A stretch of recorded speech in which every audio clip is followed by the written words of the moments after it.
Welcome back to the Sika Strength News Show, brought to you by the Sika Strength app. As always, today we're looking at Irish prop Andrew Porter, going through some of the things he's doing in his rehab, and we're going to be looking at specifically the squatting side of things. So we've had Andrew on multiple news shows before because he has a very good-looking squat and he has astronomical squat numbers.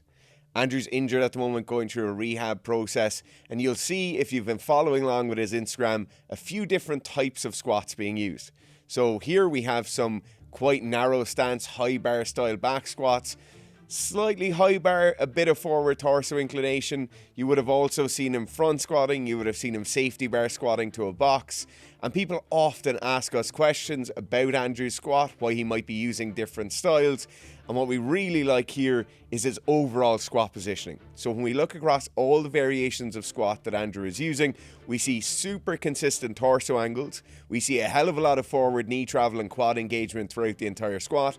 And most importantly, we see him driving quite reasonable volume numbers to very, very heavy weights. So obviously Andrew is playing international level rugby at a very, very high standard, and he's playing in a position that involves a hell of a lot of brute force and a lot of power production. Whether it's scrummaging, whether it's clearing rucks, whether it's just getting around the field, he has to be able to produce these maximal forces very, very quickly. And what we see in some of the variations here is basically facilitation of producing force a small bit faster. In sports science, we have something called rate of force development. Here in one of his safety bar squat videos, he's doing safety bar squats to below parallel to a box. He talks about using this to allow him to produce that force a small bit more quickly. And what we want to talk about today is how this might be enabling him to do that. When we look at rate of force development work, generally speaking, what we want people doing is moving heavy weights quickly. The problem is here, when we get somebody who's not specifically a strength training athlete, he's obviously a field sports athlete, and we get them to move a heavy weight very quickly, usually they'll end up dive bombing into the bottom position of the squat, losing position slightly, and then trying to drive out of the bottom position using that stretch shortening cycle. Now, in many cases, this will work very well. Obviously, the faster we can descend, if you can maintain some way reasonable positions as you turn that squat around, you'll be able to stand up a small bit faster, as you'll have loaded up your tendons with a small bit more potential energy. The problem in many cases, though, is when we start getting to these heavier weights and we start dive bombing the squat even more, is that you'll lose position, and then you're opening yourself up to increased risk of injury, but also just opening yourself up to not being able to lift those weights because your position is in some way compromised.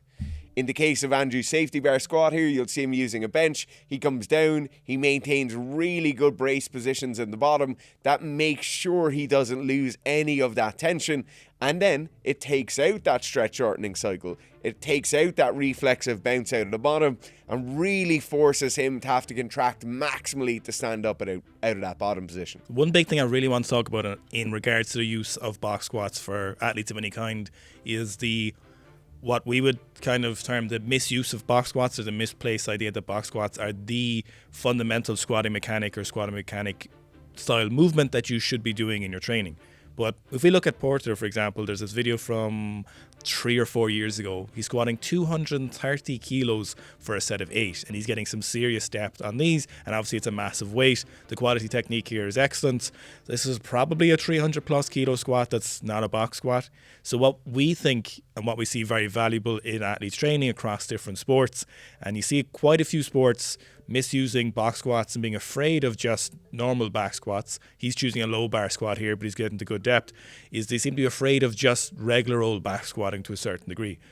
The box squat primarily should be thought of as that kind of power opportunity. If you want to use it in your training, it should be thought of as an opportunity to go slightly less with the stimulus but maintain some of that force production. So maybe like Andrew's talking about here, or some athletes use is in season, they like to swap this in.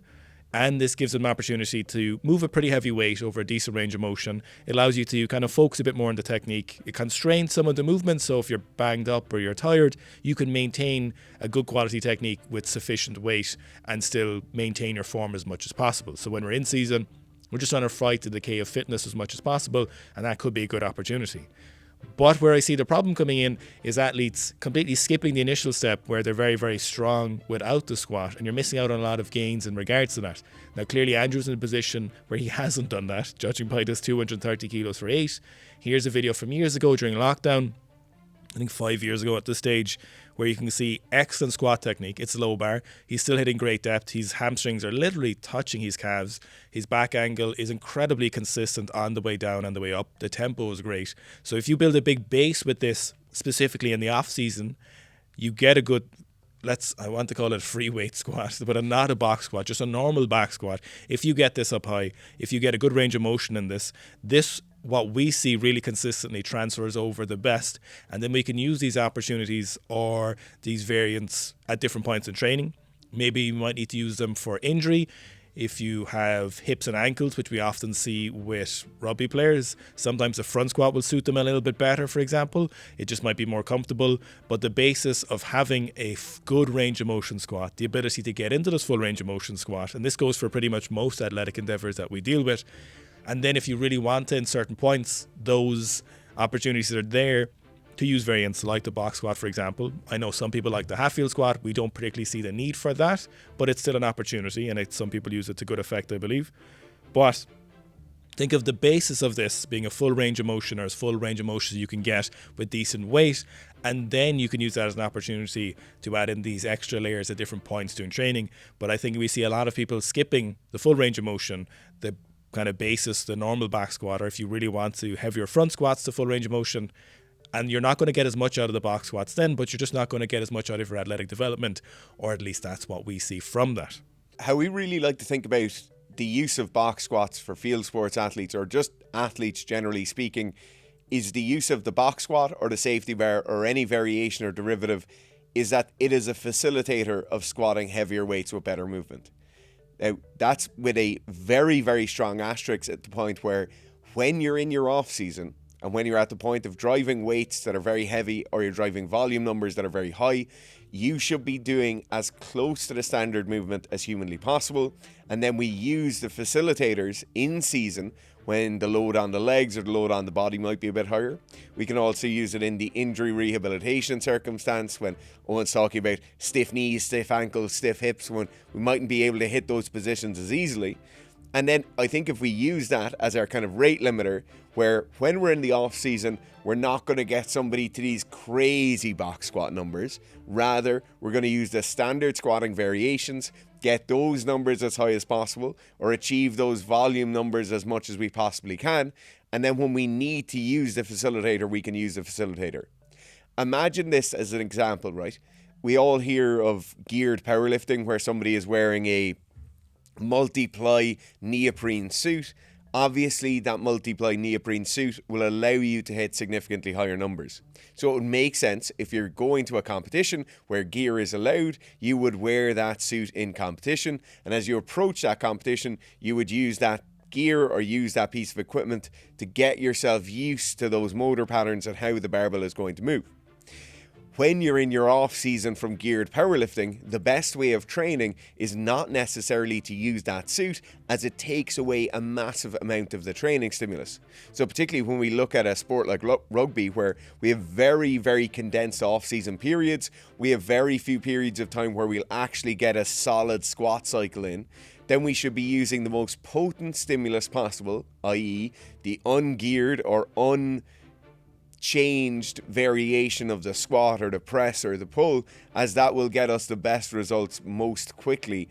And then when we need to go in season, or we need to change something slightly due to a bang or due to a change of circumstance, we can use the safety bar, or we can use the pause variation, or we can use the box squat variation. Hope you enjoyed today's video. Don't forget to check out the Sika Strength app on iOS and Android in the link below. The most supported app in the industry. If you need help with your strength conditioning, you can reach out to us at any time with the direct to coach feature. You can send in videos for feedback on your lifts, and we can advise you on the best training options. If a problem arises, you need help with your lift, or something happens, or you don't know what to do, we are there to help offer our expert advice.